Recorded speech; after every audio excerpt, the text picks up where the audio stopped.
അസ്സലാമു അലൈക്കും വറഹ്മത്തുള്ളാഹ്. ബിസ്മില്ലാഹി വഖഫ വസ്സലാത്തു വസ്സലാമു അലാ അഷ്റഫി റസൂലില്ലാഹ് വഅലാ ആലിഹി വസഹ്ബിഹി അജ്മഈൻ, അമ്മാ ബഅദ്.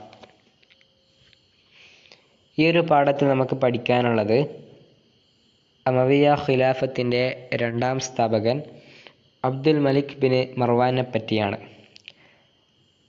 അഥവാ നമുക്കറിയാം, യസീദിൻ്റെ ഭരണകാലത്ത് കർബലയിൽ ഹുസൈൻ റളിയല്ലാഹു അൻഹുവിൻ്റെ വഫാത്ത് അമവികൾക്കെതിരെ ഒട്ടനവധി പോരാട്ടങ്ങളും വിപ്ലവങ്ങളും നയിക്കാൻ വലിയൊരു കാരണമായിട്ടുണ്ട്.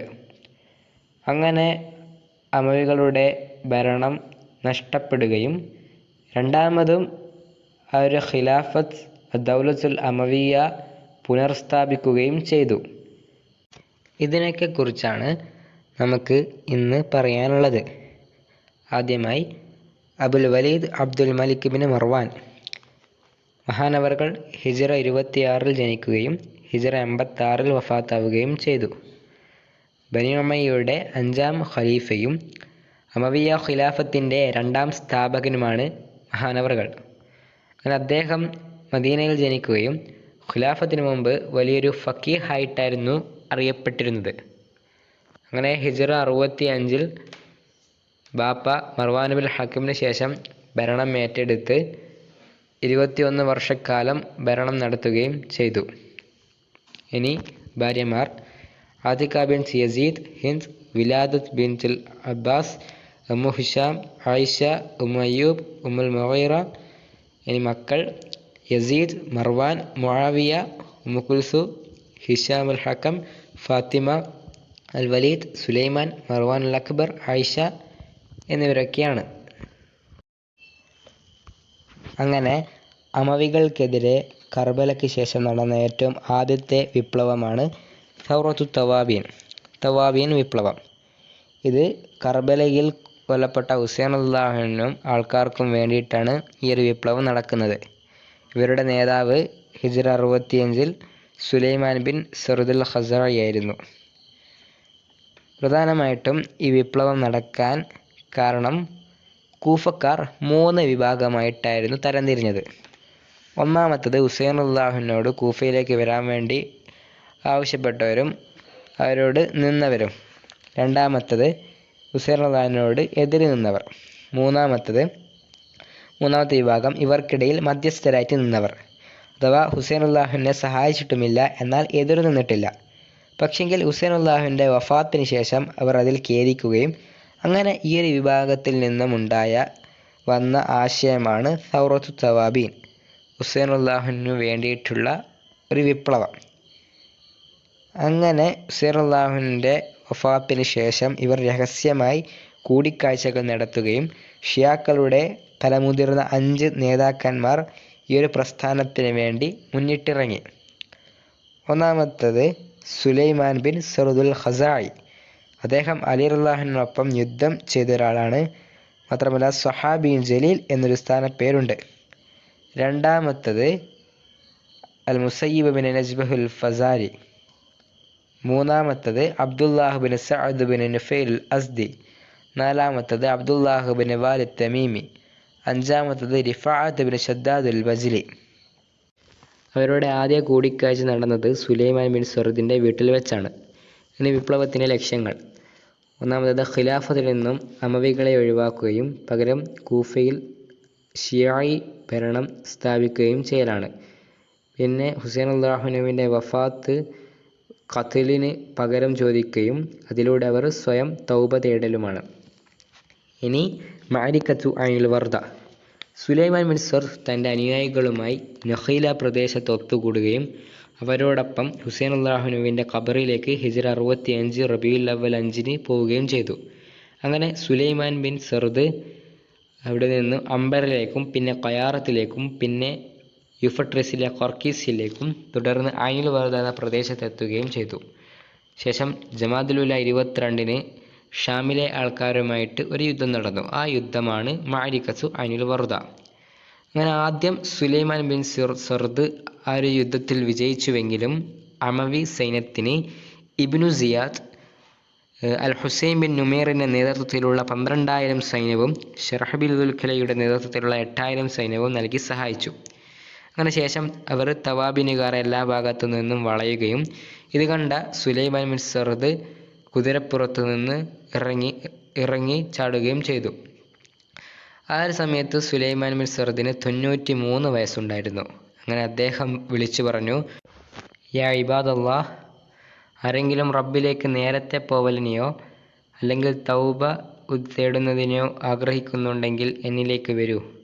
അങ്ങനെ ഇത് കേട്ട് അധിക പേര് അടുത്ത് വരികയും മഹാനവറുകൾ തൻ്റെ വാളിൻ്റെ ചുഫിന് പിടി പൊട്ടിക്കുകയും ഇതുപോലെ അധിക പേരും ചെയ്യുകയും അവസാനം ഷാം സൈന്യം അവരെ പിടികൂടി വധിക്കുകയും ചെയ്തു.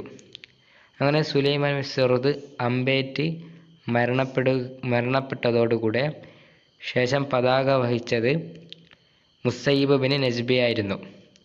അദ്ദേഹത്തെ അധിക പേരും പിന്തുടർന്നുവെങ്കിലും തോൽവി മനസ്സിലാക്കിയ റിഫാഅത്ത് ബിൻ ശിദാദ് യുദ്ധത്തിൽ നിന്നും പിൻവാങ്ങാൻ വളരെ രഹസ്യമായി കൽപ്പന പുറപ്പെടുവിച്ചു. അങ്ങനെ ബാക്കിയുള്ള തവാബിനുകാർ അദ്ദേഹത്തെ പിന്തുടർന്ന് പിന്മാറ്റം അംഗീകരിക്കുകയും യുദ്ധത്തിൽ നിന്നും പിന്മാറി.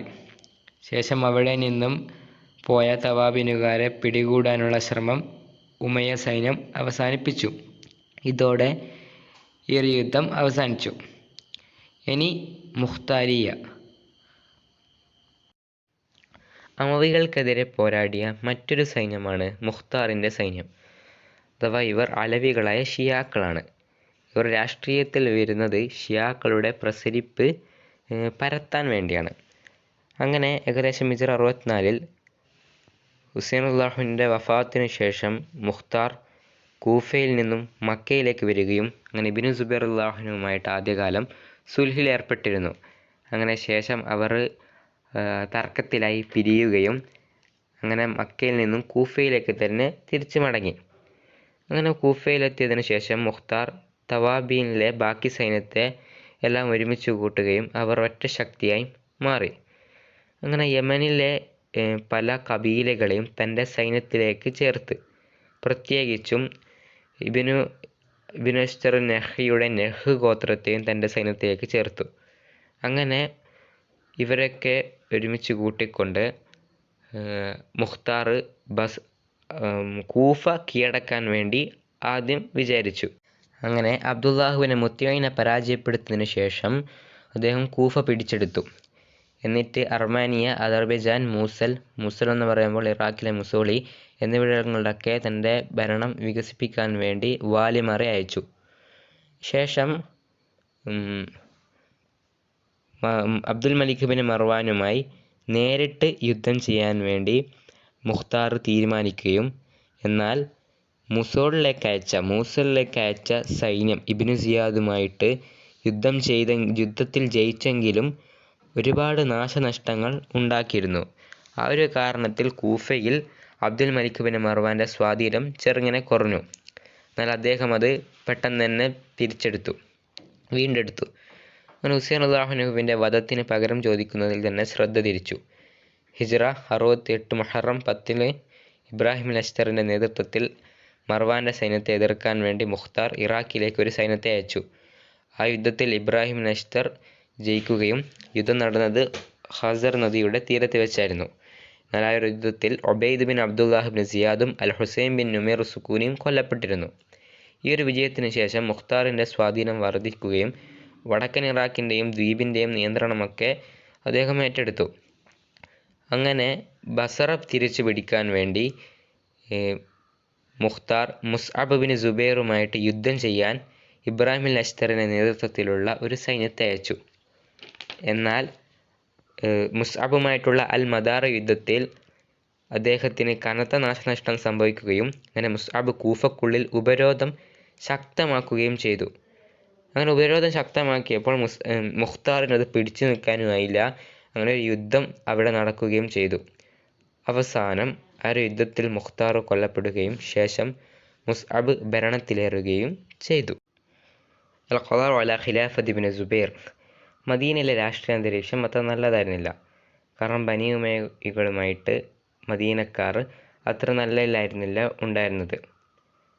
അങ്ങനെ മദീനയിൽ ഈ ഹുസൈൻ റളിയല്ലാഹു അൻഹുവിൻ്റെ വഫാത്തിന് ശേഷം യസീദിനെ സ്ഥാനത്ത് നിന്നും ഒഴിവാക്കണമെന്ന് ജനങ്ങളെല്ലാം ആവശ്യപ്പെടുകയും ശേഷം മക്കയിൽ ഇബ്നു സുബൈർ റളിയല്ലാഹു അൻഹു യസീദിൻ്റെ സ്ഥാനം വഹിക്കുമെന്ന് പ്രഖ്യാപിക്കുകയും അവിടുത്തെ ജനങ്ങളുമായി മക്കയിലെ ജനങ്ങളുമായി ബൈഅത്തിലായി. അങ്ങനെ യസീദിൻ്റെ ഗവർണറായിരുന്ന അലി ഉസ്മാൻ ബിൻ മുഹമ്മദിലേക്ക് അവർ പോവുകയും ശേഷം മർവാൻ ബിൻ ഹക്കമിൻ്റെ വീട്ടിൽ ഉമയ്യകളെ മൊത്തം ഉപരോധിക്കുകയും ചെയ്തു. ഈ ഒരു വാർത്തയറിഞ്ഞ യസീദ് അവരിലേക്ക് ആക്രമിക്കാൻ വേണ്ടി മദീനയിലേക്ക് മുസ്ലിം ബിൻ ഉഖ്ബത്തുൽ മർറിയുടെ നേതൃത്വത്തിൽ ഒരു സൈന്യത്തെ അയച്ചു. അങ്ങനെ മദീനയിൽ പ്രവേശിക്കുകയും മദീനക്കാരുടെ അടുക്കൽ Abdullah bin Hanzalatul Ghasil, Abdullah bin Zuhair, Abdullah bin Muti എന്നിവരൊക്കെ ഉണ്ടായിരുന്നു. അങ്ങനെ ആ ഒരു യുദ്ധത്തിന് ഹിജ്റ 63 ദുൽഹിജ്ജ അവസാനം നടന്ന യുദ്ധത്തിന് വഖഅത്തുൽ ഹുറ എന്ന പേര് പറയുന്നു. ശേഷം മുസ്ലിം ബിൻ ഉഖ്ബക്ക് എന്തെങ്കിലും സംഭവിക്കുകയാണെങ്കിൽ യസീദ് ഹുസൈൻ ബിൻ നുമൈർ സുക്കൂനി അമീറാക്കാൻ വേണ്ടി വസിയത്ത് ചെയ്തു. ശേഷം അബ്ദുല്ലാഹ് ബിൻ സുബൈറിനെ നേരിടാൻ വേണ്ടി ഹിജ്റ 64 മക്കയിൽ പോവുകയും മുഹറം സഫർ എന്നീ 2 മാസങ്ങൾ യുദ്ധം നടക്കുകയും ചെയ്തു. അങ്ങനെ ഹിജ്റ 64 റബീഉൽ അവ്വൽ 14 യസീദ് മരണപ്പെടുകയും ചെയ്തു. യസീദിൻ്റെ മരണശേഷം അബ്ദുല്ലാഹ് ബിൻ സുബൈറിന് ഹിജാസ് സ്വന്തമാവുകയും സ്വയം ഖിലാഫത്ത് ഏറ്റെടുക്കുകയും ചെയ്തു. അദ്ദേഹം ദമസ്കസ് ഒഴികെയുള്ള എല്ലാ മുസ്ലിം രാജ്യങ്ങളും ജോർദാൻ ഭാഗങ്ങളടക്കം അദ്ദേഹത്തിൻ്റെ ഭരണത്തിലായി. ആ ഒരു സമയത്ത് ബനി ഉമയ്യ മദീനയിൽ നിന്നും ഷാമിലേക്ക് മാറ്റി. അങ്ങനെ ബനി ഉമയ്യ മർവാൻ ബിൻ ഹക്കമിനെ യസീദിൻ്റെ മരണശേഷം ഖിലാഫത്തിലേക്ക് ഖലീഫയാകാൻ വേണ്ടി ക്ഷണിച്ചു. അബ്ദുല്ലാഹ് ബിൻ സുബൈർ അമീറുൽ മുഅ്മിനീനായി നാമകരണം ചെയ്യപ്പെടുകയും ഹിജ്റ 73 മക്കയിൽ കൊല്ലപ്പെടുന്നതിന് മുമ്പ് അദ്ദേഹം 9 വർഷക്കാലം ഖലീഫയായി ഭരിച്ചു. ഇനി മുഖ്താറു സഖഫിയുടെ വധത്തിന് ശേഷം രാഷ്ട്രീയപരമായി പല നീക്കങ്ങൾ ഉണ്ടായത് അബ്ദുല്ലാഹ് ബിൻ സുബൈറിൻ്റെ ഇടയിലും അബ്ദുൽ മലിക് ബിൻ മർവാൻ്റെ ഇടയിലുമാണ്. അങ്ങനെ അബ്ദുല്ലാഹ് ബിൻ സുബൈർ മക്കയിലും മിസ്അബ് ബിൻ സുബൈർ ഇറാഖിലും ഉണ്ടായപ്പോൾ അബ്ദുൽ മലിക് ബിൻ മർവാന് എതിരായിരുന്നു. അങ്ങനെ അബ്ദുൽ മലിക് ബിൻ മർവാൻ വിചാരിച്ചു, അബ്ദുല്ലാഹ് ബിൻ സുബൈറിൻ്റെ അധിക ശക്തിയുള്ളത് ഇറാഖിലാണ്, അതുകൊണ്ട് ആദ്യം മുസ്അബിനെ പോയി ആക്രമിക്കാം, അങ്ങനെ അദ്ദേഹത്തിൻ്റെ ശക്തി തിരിച്ചു പിടിക്കാമെന്ന് അദ്ദേഹം വിചാരിച്ചു. അങ്ങനെ മുസ്അബിനെ നേരിടാൻ വേണ്ടി അദ്ദേഹം സ്വന്തം ഒറ്റയ്ക്ക് തന്നെ അമീറായി പോവുകയും കാരണം മുസ്അബ് ധീരനായതുകൊണ്ട് അദ്ദേഹം തന്നെ യുദ്ധത്തിലേക്ക് വേണ്ടി പോവുകയും ചെയ്തു. അങ്ങനെ അബ്ദുൽ മലിക് ബിൻ മർവാൻ്റെ മുൻനിരയിൽ മുഹമ്മദ് ബിൻ മർവാനും വലത്തെ ഭാഗത്ത് അബ്ദുല്ലാഹ് ബിൻ യസീദും ഇടത് ഖാലിദ് ബിൻ യസീദും ആയിരുന്നു ഉണ്ടായിരുന്നത്. മുസ്അബിൻ്റെ മുൻനിരയിലാണ് ഇബ്രാഹിം ലഷ്തർ നഹി ആയിരുന്നു ഉണ്ടായിരുന്നത്. അങ്ങനെ അബ്ദുൽ മലിക് ബിൻ മർവാൻ ശത്രുക്കൾക്ക് വാഗ്ദാനങ്ങളായിട്ട് പല കത്തുകളും എഴുതി. ആ ഒരു കത്ത് കേട്ടിട്ട് അധിക പേരും മുസ്അബിൻ്റെ സൈന്യത്തിൽ നിന്നും അബ്ദുൽ മലിക് ബിൻ മർവാൻ്റെ കൂടെ കൂടി. അങ്ങനെ ശേഷം മുസ്അബ് തൻ്റെ സൈന്യത്തിലെ ആൾക്കാരെ കൂട്ടാൻ വേണ്ടി ഇബ്രാഹിം ലഷ്തറിന് ആരെ നൽകി? ഇർതാബ് ബിൻ വർഖ ഉർ റബാഹിയെ നൽകി. എന്നാൽ ഇബ്രാഹിം ലഷ്തറിന് അദ്ദേഹത്തെ അങ്ങനെ പിടിച്ചില്ലായിരുന്നു. അതുകൊണ്ട് തന്നെ കാരണം ഇർതാബ് ബിൻ വർഖ ഉർ റബാഹി അദ്ദേഹത്തിൻ്റെ കാത്തിബുകളിൽ ഒരാളായിരുന്നു എന്ന് ഇബ്രാഹിം ലഷ്തറിന് മനസ്സിലായിരുന്നു. അങ്ങനെ യുദ്ധത്തിൽ ഇർതാബ് പരാജയപ്പെടുകയും ശേഷം അബ്ദുൽ മലിക് ബിൻ മർവാൻ്റെ സൈന്യത്തേക്ക് തന്നെ പോവുകയും ചെയ്തു. അങ്ങനെ ഇബ്രാഹിം ലഷ്തർ ഒറ്റപ്പെടുകയും ശേഷം കൊല്ലപ്പെടുകയും ചെയ്തു. അവസാനം മുസ്അബിൻ്റെ സൈന്യം 7 പേരായി ചുരുങ്ങിയപ്പോൾ അദ്ദേഹത്തെ ഉബൈദ് ബിൻ സിയാദ് ദേറുൽ ജസ്രീഖ് എന്ന സ്ഥലത്തിനടുത്തുള്ള ഖസ്റു ദുജയിൽ വെച്ച് കൊലപ്പെടുത്തി. അതിനുശേഷം പഴയ പോലെ തന്നെ ഉമവിയ്യ ഭരണകൂടം സ്ഥാപിക്കുകയും ബിഷറിനെ അവിടുത്തെ ഗവർണറാക്കുകയും ചെയ്തു. അബ്ദുൽ മലിക് ബിൻ മർവാൻ ഖലീഫയ സമയത്ത് ഹിജാസിലെ ഖലീഫയായ ബിൻ സുബൈർ റളിയല്ലാഹുവുമായിട്ട് ഒരുപാട് കലാപങ്ങൾ നടന്നിട്ടുണ്ട്. അങ്ങനെ ഹിജാസിലെ ജനങ്ങളെ കീഴ്പ്പെടുത്താൻ വേണ്ടി അബ്ദുൽ മലിക് ബിൻ മർവാൻ മക്കയിലേക്ക് ഹജ്ജാജിനെ അയച്ചു. ഹജ്ജാജ് മക്കയിലെത്തുകയും അവിടെ ആദ്യം ഉപരോധം പ്രഖ്യാപിക്കുകയും ചെയ്തു. ശേഷം യുദ്ധം നടക്കുകയും യുദ്ധത്തിൽ ചുറ്റും നിന്നും മക്കയിലെ ജനങ്ങളിലേക്ക് 5 മിഞ്ചനീക്ക് അഥവാ പീരങ്കികൾ അയച്ചു വിട്ടു. അങ്ങനെ യുദ്ധം കൊടുമ്പിരികൊള്ളുകയും യുദ്ധത്തിൽ മക്കയിലെ ജനങ്ങൾക്ക് വിശപ്പ് അനുഭവപ്പെടുകയും അവരുടെ അടുക്കൽ സംസം വെള്ളം മാത്രം ബാക്കിയായി മാറി. അങ്ങനെ ഇബ്നു സുബൈർ റളിയല്ലാഹുവിനെ ഉപേക്ഷിച്ചുകൊണ്ട് അമാനത്ത് തേടി ഹജ്ജാജിലേക്ക് ഒരുപാട് ആൾക്കാർ മക്കയിലെ ജനങ്ങൾ പോയി. എത്രത്തോളം എന്ന് വെച്ചാൽ ഇബ്നു സുബൈർ റളിയല്ലാഹുവിൻ്റെ 2 മക്കളായ ഹുബൈബ്, ഹംസ എന്നിവരടക്കം ഹജ്ജാജിൻ്റെ കൂടെ പോയി. ആ ഒരു സമയത്ത് ഇബ്നു സുബൈർ റളിയല്ലാഹു തൻ്റെ ഉമ്മ അസ്മായിനോട് അഭിപ്രായം ചോദിക്കുകയും അങ്ങനെ അദ്ദേഹത്തെ യുദ്ധത്തിന് വേണ്ടി പ്രേരിപ്പിക്കുകയും ചെയ്തു. അവസാനം ഇബ്നു സുബൈർ റളിയല്ലാഹു തൻ്റെ രക്തസാക്ഷിത്വം വരെ പോരാടുകയും അവസാനം ആ ഒരു യുദ്ധത്തിൽ മഹാനവർകൾ വഫാത്താവുകയും ചെയ്തു. അങ്ങനെ ഹിജ്റ 73 ജമാദുൽ 17 ഹിജാസിലെ ആൾക്കാർ അബ്ദുൽ മലിക് ബിൻ മർവാനെ കീഴ്പ്പെടുകയും ആ ഒരു സമയം മുതൽ അബ്ദുൽ മലിക് ബിൻ മർവാൻ അമവിയ ഖിലാഫത്തിൻ്റെ ഖലീഫയാവാനും ആരംഭിച്ചു. ഇനി ഖവാരിജികൾ അമവികൾക്കെതിരെ നയിച്ച പോരാട്ടങ്ങളെപ്പറ്റിയാണ് പറയാൻ പോകുന്നത്. ഖവാരിജികൾ എന്ന് വെച്ചാൽ അലി റളിയല്ലാഹുവിനു വേണ്ടി അലി റളിയല്ലാഹുവിൻ്റെ അനുകൂലമായിട്ട് വന്ന ഒരു വിഭാഗമാണ്, പ്രത്യേക വിഭാഗം. അവർ തന്നെ പ്രധാനമായിട്ട് 3 വിഭാഗമായിട്ടാണുള്ളത് ഖവാരിജികൾ. 1 അൽ അസാറക്ക, 2 സ്വഫ്രിയ, 3 നജ്ദാത്ത്. ആദ്യമായി അസാറക്ക വിഭാഗം നയിച്ച പോരാട്ടങ്ങളെപ്പറ്റി പറയുമ്പോൾ അവരുടെ നേതാവ് നാഫി ബിൻ നസ്റക് അമവിയ ഖിലാഫത്തിൻ്റെ രാഷ്ട്രീയ അവസ്ഥകൾ മുതലെടുത്തുകൊണ്ട് ബസറയിലേക്ക് പോവുകയും അങ്ങനെ ബസറയിൽ അവിടെ ജനങ്ങളെ വശീകരിക്കാൻ ശ്രമിക്കുകയും പക്ഷേങ്കിൽ ബസറയിലെ ജനങ്ങൾ തനിക്കെതിരാണെന്ന് മനസ്സിലാക്കി അദ്ദേഹം തിരിച്ച് വരികയും ചെയ്തു. അങ്ങനെ ബസറയുമായിട്ട് ഒരുപാട് യുദ്ധങ്ങൾ നടത്തി. അങ്ങനെ ബസറയുമായിട്ടുള്ള യുദ്ധത്തിൽ അദ്ദേഹം മരണപ്പെടുകയും ചെയ്തു. പിന്നെ ഇറാഖിൽ അബ്ദുൽ മലിക് ബിൻ മർവാൻ്റെ ശക്തി പ്രാപിച്ച സമയത്ത് അൽ അസാറക്ക വിഭാഗം അവരെ നേരിടാൻ വേണ്ടി വരികയും അങ്ങനെ അബ്ദുൽ മലിക് ബിൻ മർവാൻ്റെ സൈന്യം മുഹല്ല ബിൻ അബി സഫറുടെ നേതൃത്വത്തിലുള്ള സൈന്യം അൽ അസാറക്കയെ കീഴ്പ്പെടുത്തുകയും ചെയ്തു ഹിജ്റ 78. ഇനി സ്വഫ്രിയ, ഖവാരിജികളിലെ സ്വഫ്രിയ വിഭാഗം. അവരുടെ നേതാവ് സിയാദ് ബിൻ അസ്ഫർ ആയിരുന്നു. അങ്ങനെ അവർ കൂഫ ആക്രമിക്കാൻ വേണ്ടി വരികയും അങ്ങനെ അമവി സൈന്യത്തിന് അവരെ പരാജയപ്പെടുത്താൻ പറ്റാത്തൊരു അവസ്ഥ ഉണ്ടായി. അവരെ ആദ്യം പരാജയപ്പെടുത്താൻ പറ്റിയില്ല. അങ്ങനെ അബ്ദുൽ മലിക് ബിൻ മർവാൻ ഷാമിൽ നിന്നും ഹജ്ജാജിൻ്റെ കീഴിൽ ഒരു സൈന്യത്തെ ഇറക്കുകയും അങ്ങനെ അവർ തമ്മിൽ ഒരുപാട് യുദ്ധം നടന്നു. അവസാനത്തെ യുദ്ധം ഹിജ്റ 77 നെഹ്റുദുജയിൽ വെച്ചായിരുന്നു. ആ ഒരു യുദ്ധത്തിൽ അവരുടെ നേതാവായിരുന്ന ഷബീബ് ബിൻ യസീദ് യുദ്ധത്തിൽ പേടിച്ചോടുകയും അങ്ങനെ പുഴ മുറിച്ച് കടന്ന് അദ്ദേഹം മരണപ്പെടുകയും ചെയ്തു. ഈ ഒരു യുദ്ധത്തിൽ സഫ്രിയ വിഭാഗത്തിന് വലിയൊരു തോൽവിയായിരുന്നു ഏറ്റുവാങ്ങിയത്. ഇനി ഖവാരിജികളിലെ നജ്ദാത്ത് അഥവാ യമാമയിലെ ഖവാരിജികൾ എന്നറിയപ്പെടുന്നവർ. അവരുടെ നേതാവ് നജ്ദത്ത് ബിൻ ആമിറാണ്. അവർക്കെതിരെ അബ്ദുൽ മലിക് ബിൻ മർവാൻ ഒരു സൈന്യത്തെ അയക്കുകയും അപ്പം അവരുടെ നേതാവ് അബി ഫുദൈഖ് അബ്ദുല്ലാഹ് ബിൻ സൗർ ആയിരുന്നു. ആ ഒരു യുദ്ധത്തിൽ അബി ഫുദൈഖ് മരണപ്പെടുകയും ശേഷം ബനി ഉമയ്യക്ക് നജ്ദാത്തുകൾ യമാമയിലെ ഖവാരിജികൾ കീഴ്പ്പെടുകയും നജ്ദാത്ത് ഇതോടെ നശിക്കുകയും ചെയ്തു. ഇനി അബ്ദുറഹ്മാൻ ബിൻ അഷ്അസിൻ്റെ വിപ്ലവം. ഈ ഒരു വിപ്ലവം അമവികൾ നേരിട്ട വിപ്ലവങ്ങളിൽ പ്രധാനപ്പെട്ട ഒന്നാണ്. അദ്ദേഹം കന്ത് കബീലയുടെ തലവനും കൂഫയിലെ ഒരു രാഷ്ട്രീയ നേതാവും കൂടിയാണ്. അങ്ങനെ ഇറാഖിൽ കാബൂളിലെ രാജാവായിരുന്ന റൊച്ബീൽ ഹിജ്റ 79 അമവികളുടെ സൈന്യം കീഴ്പ്പെടുത്തിയത് അബ്ദുൽ മലിക് ബിൻ മർവാനെ വലിയൊരു പ്രഹരമായിരുന്നു ഏറ്റത്. അങ്ങനെ റൊച്ബീലിനൊരു പാഠം പഠിപ്പിക്കാൻ വേണ്ടി അബ്ദുൽ മലിക് ഹജ്ജാജിൻ്റെ കീഴിൽ ഒരു സൈന്യത്തെ അയക്കുകയും ഹജ്ജാജ് സജിസ്ഥാൻ്റെ ഹാക്കിമായി ഇബ്നു അഷ്അസിനെ നിയമിക്കുകയും ആ ഒരു സൈന്യത്തിൻ്റെ നേതാവാക്കി അദ്ദേഹത്തെ മാറ്റുകയും ചെയ്തു. എന്നാൽ ഇറാഖിൻ്റെ വാലിയായ ഹജ്ജാജും ഇദ്ദേഹവും തമ്മിൽ നല്ലൊരു ബന്ധത്തിലായിരുന്നില്ല.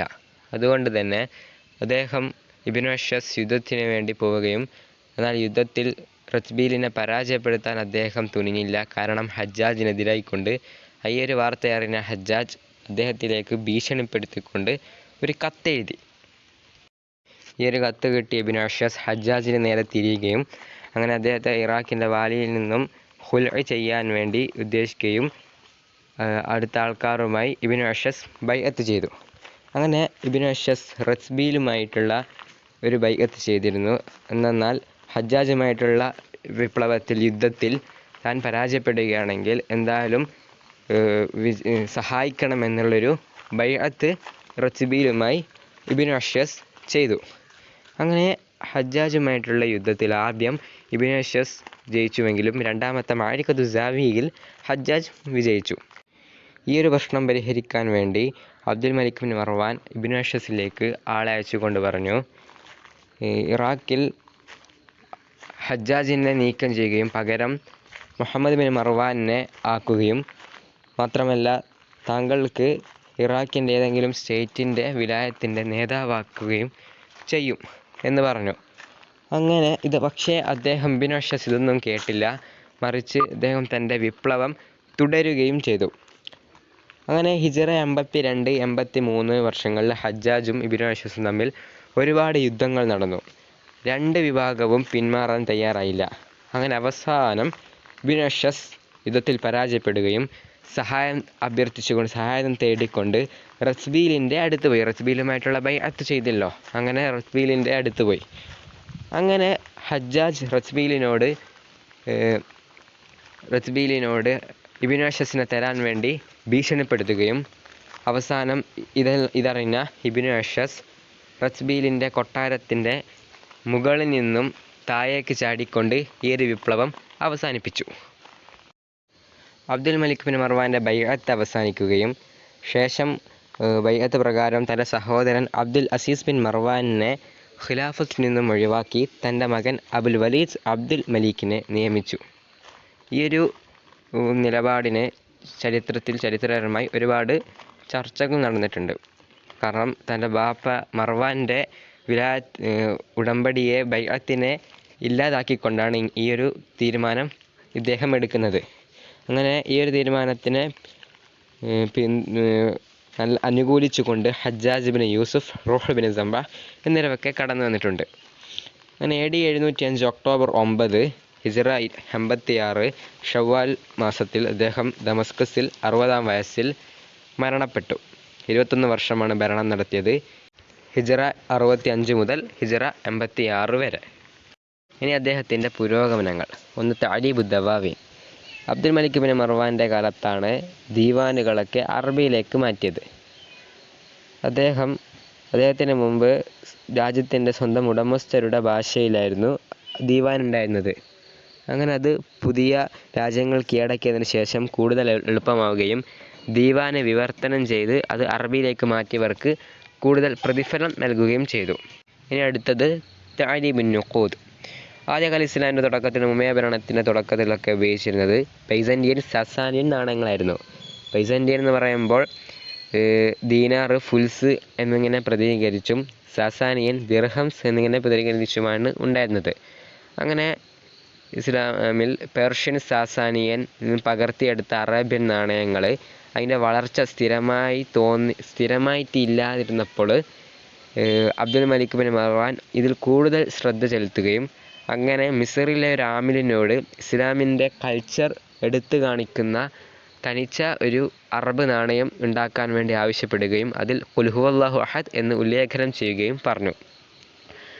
അങ്ങനെ ഈ ഒരു നാണയം വരികയും ശേഷം ബൈസന്റിയൻ ജിസ്റ്റാനിയർ രണ്ടാമൻ ആദ്യമായി ഇതിനെതിരെ യുദ്ധം നടത്തുകയും ചെയ്തു. ശേഷം ഈ ഒരു നാണയം ജനങ്ങളൊക്കെ ഉപകാരമെടുത്തു. പിന്നെ ബിനാ ഖുബത്തു സഖ്റ ഉണ്ടാക്കിയത് ഹിജ്റ 66 മുതൽ 72 വരെയാണ്. ഇതിന് പ്രധാനമായും ഫലസ്തീനിലെ റജാബ് ബിൻ ഹുബവ എന്ന എഞ്ചിനീയറാണ് ഇതിന് രൂപകൽപ്പന നൽകിയത്.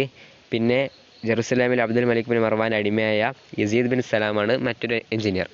അങ്ങനെ അദ്ദേഹം തൻ്റെ ഖിലാഫത്ത് അവസാനിച്ച് തൻ്റെ മകന് ഖിലാഫത്ത് നൽകുകയും അതോടെ അമവിയ ഭരണം പുനർസ്ഥാപിക്കുകയും ചെയ്തു. ഈ ഒരു പാഠത്തിൽ നമ്മൾ പ്രധാനമായിട്ടും പറയുന്നത് അമവിയ ഭരണത്തിനെതിരെയുള്ള പോരാട്ടങ്ങളെക്കുറിച്ചാണ്. അഥവാ സൗറത്തു തവാബീൻ, പിന്നെ മുഖ്താറിൻ്റെ സൈന്യം, അങ്ങനെ ഇബ്നു അഷ്അസിൻ്റെ വിപ്ലവം, പിന്നെ ഖവാരിജികളുടെ പോരാട്ടങ്ങൾ, അങ്ങനെ ഇബ്നു സുബൈർ റളിയല്ലാഹു അൻഹു ഖലീഫയാകുകയും അദ്ദേഹത്തെ പരാജയപ്പെടുത്തിക്കൊണ്ട് അബ്ദുൽ മലിക് ഇബ്നു മർവാൻ അമവിയ ഖിലാഫത്ത് പുനർസ്ഥാപിക്കുകയും ചെയ്തു. അങ്ങനെ അദ്ദേഹത്തിൻ്റെ പുരോഗമനങ്ങളാണ് അവസാന ഭാഗത്തും പറഞ്ഞത്. ഇതോടെ ഈ ഒരു പാഠം അവസാനിച്ചിരിക്കുന്നു. അസ്സലാമു അലൈക്കും വറഹ്മത്തുള്ളാഹി തആല വബറകാതുഹു.